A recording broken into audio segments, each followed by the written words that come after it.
അയ്യോ, കുങ്കുമപ്പൊട്ടിടുന്നത് കല്യാണം കഴിച്ചവരല്ലേ? എന്റെ കല്യാണം കഴിഞ്ഞല്ലോ. ചുമ്മാ അങ്ങ് പറഞ്ഞാ മതിയോ? അതിന് ചില ചടങ്ങുകളൊക്കെ ഇല്ലേ?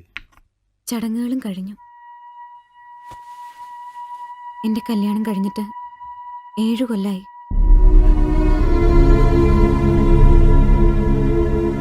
7 കൊല്ലം? മണിക്കുട്ടൻ എന്ന പേര്. കരിപ്പയിൽ കന്നുകാലികളുടെ കച്ചവടം. പൊള്ളാച്ചിയിൽ പോയി മാടിനെ കൊണ്ടുവരും വിൽക്കാൻ. കന്നുകച്ചവടം കാരണം നാട്ടുകാരെ വിളിച്ചിരുന്ന പേര് കന്നുകുട്ടൻ.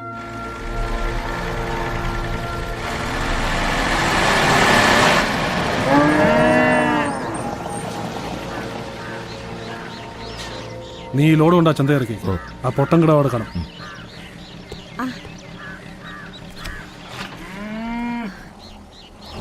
മോളെ മല്ലികേ, ദേ മണിക്കുട്ടൻ വന്നു.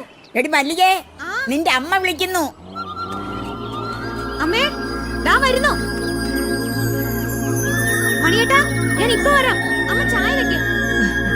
മോനിരിക്കും. നിന്റെ മണിയേട്ടനോട് പറയടി, നീ 2 ദിവസം കഴിഞ്ഞിട്ട് ചെല്ലാന്ന്. പറയാത്ത ഉഴപ്പേ ഉള്ളൂ. ഇപ്പൊ തന്നെ ലോഡ് എടുക്കാൻ പോയതുകൊണ്ടാ പിന്നെ ഇവിടെ ആക്കിയിട്ട് പോയാ. ഞാൻ എപ്പോഴും അടുത്ത് വേണം.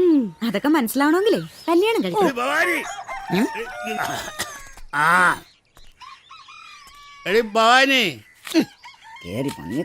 കുറച്ച് വെള്ളം എടുത്തടി.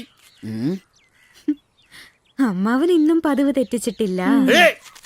നിന്നോട് പറഞ്ഞ ഇച്ചിരി വെള്ളം എടുക്കാൻ. ഈ മീൻ വെട്ടി കഴിയാതെ എഴുന്നേക്കാൻ പറ്റില്ല. വെള്ളം എന്തിനാണെന്ന് എനിക്കറിയാം. എനിക്ക് വെള്ളം തന്നിട്ട് മതി നിന്റെ ചാളക്കറി ഉണ്ടാക്കല്. ഒരു ദിവസം നിങ്ങളെ കാല് ഞാൻ വെട്ടി മാറ്റും. അന്ന് തന്നെ ഞാൻ ചവിട്ടി കൊല്ലോടി. സാധനം വെള്ളം ഞാൻ ഒഴിച്ചു തരാം. എന്റെ ഒരു ആഗ്രഹമാ. ഒരു 90 ഏറ്റു. അത് മതി. എടി കടലാമേ, പെണ്ണുങ്ങളായ ഇങ്ങനെ വേണം. നല്ല ആളാ. ഇന്നലെ തന്നെ വരുമെന്നും പറഞ്ഞു പോയിട്ട് അതിന് മാടിനെ കിട്ടണ്ടേ? ഒന്ന് വിളിച്ചു പറയണ്ടേ? ഇന്നലെ ഞാൻ ഒരു തുള്ളി പോലും ഉറങ്ങിയിട്ടില്ല.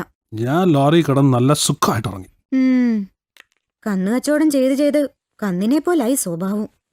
വെറുതെ എല്ലാ ആൾക്കാര് കന്നുകുട്ടൻ എന്ന് വിളിക്കുന്ന. കന്നുകുട്ടൻ.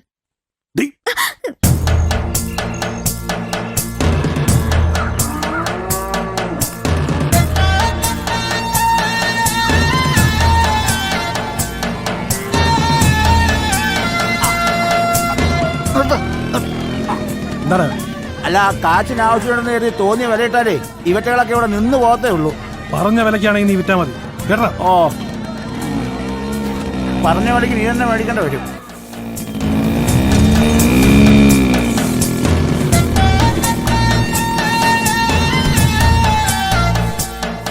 എടാ മണി, രാവിലെ നീ വന്ന് പറഞ്ഞു പറഞ്ഞ് ക്രാവ് വാങ്ങിച്ചത് 6000.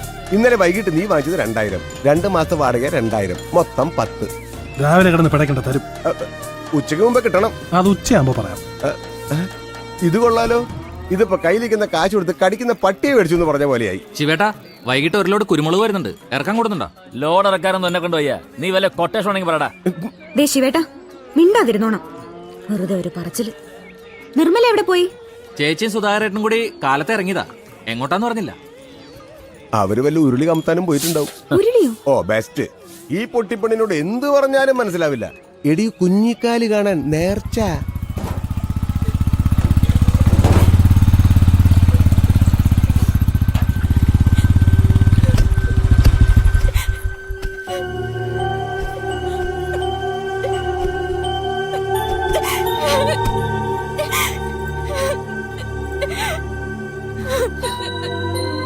നിർമ്മലേ, എന്തു പറ്റി?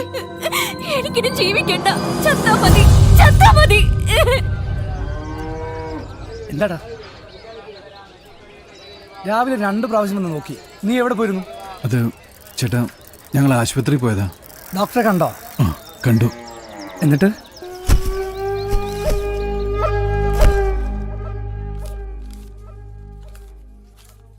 നിർമ്മലയുടെ കാര്യം ആകെ കുഴപ്പമായി.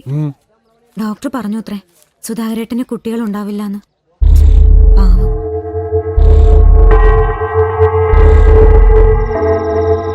കുറച്ചു ദിവസം കഴിഞ്ഞപ്പോ ഞാൻ കേട്ടു മണിയേട്ടനും നിർമ്മലയും തമ്മിൽ എന്തോ ഒരു അടുപ്പം തുടങ്ങിയെന്ന്.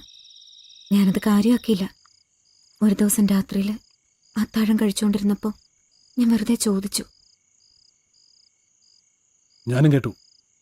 നീ അതൊക്കെ വിശ്വസിക്കുന്നുണ്ടോ? ഇല്ല. നാട്ടുകാർക്ക് എന്താ പറയാൻ വയ്യാത്തെ? നീ വെറുതെ ഓരോന്ന് ആലോചിച്ച് മനസ്സ് വിഷമിക്കണ്ട. അങ്ങനൊന്നും ഇല്ലാന്ന് എന്റെ തലത്തൊട്ട് സത്യം ചെയ്യൂ, എന്റെ ഒരു മനസമാധാനത്തിന്.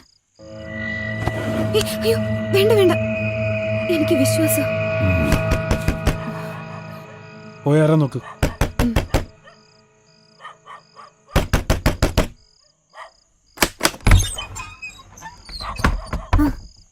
സുധാരേട്ടനോ?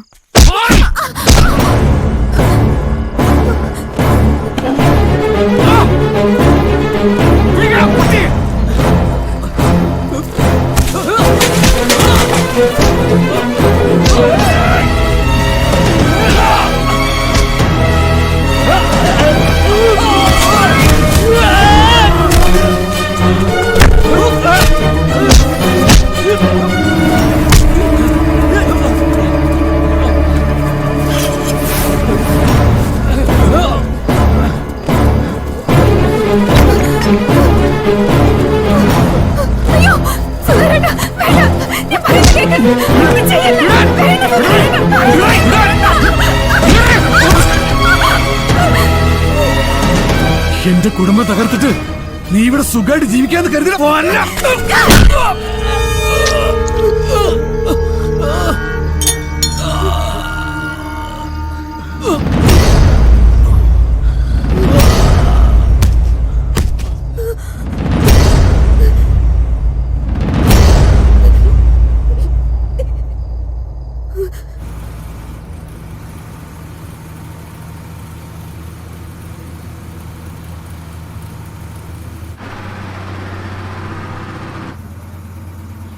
ഇനിയിപ്പോ 2 വളവും കൂടി കഴിഞ്ഞ പരിപ്പയായി.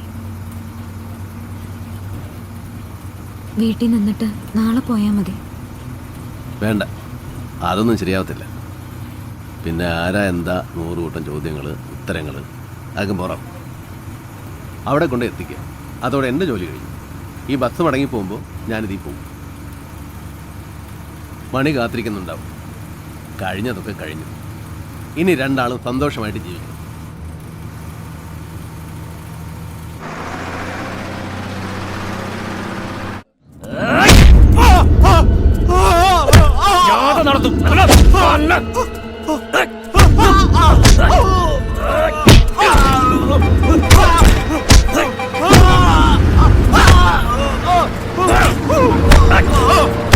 ചെട്ടിയാർ ശിവനല്ലേ ഇത്?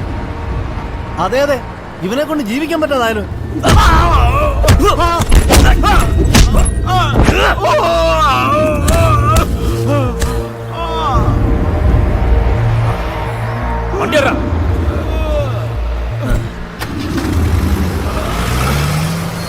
കരിപ്പ കരിപ്പ കരിപ്പ എല്ലാരും ഇറങ്ങിക്കോ. വേഗം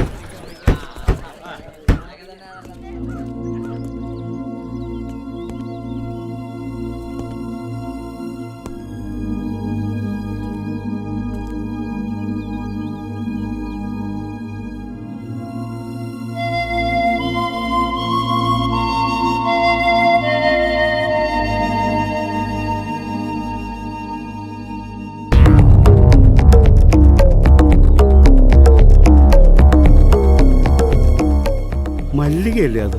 അതെ.